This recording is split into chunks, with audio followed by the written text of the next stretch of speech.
Hello and welcome back to the channel, guys. Today I'm going to show you how you can delete all the pictures from your iPhone gallery at once. So here's the trick that I'm going to show you, where you can select all the pictures at once and delete them all without going through all the pictures or all the albums that you got. To do this, you don't need any third-party application or don't need to download anything. You can just follow me and I'll show you how to get it done.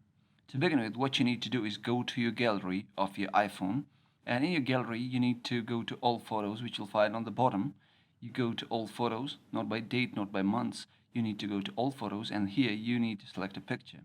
You must be familiar with 3D touch, where you select one picture and drag your finger above the other objects and it selects the other objects as well. But here you can see that it takes a lot of time to go through all the pictures as you are dragging your finger above each picture. Let's suppose you have thousands of pictures in your gallery. You aren't going to go and drag your finger across the 1,000 pictures, right? So here's the trick that I'm going to show you, where you can select all the pictures at once without going through this hassle.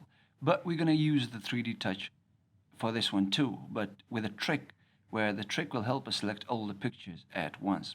So to begin with, what you need to do is select one of the picture, drag your finger straight to the battery icon on the top right corner. As you take your finger to the battery icon on the top right corner, it will straight jump to the oldest picture there is on your gallery. And this way you can select all the pictures in your gallery and then you can delete them. But when you delete them, they go to a subfolder called recently deleted. If you go to your album section and scroll down, you'll find under utilities the subfolder called recently deleted. Here, for example, I've deleted one of the pictures, and you can see you can see it is in the recently deleted folder. So you can from here delete the videos permanently or the photos permanently if you want to.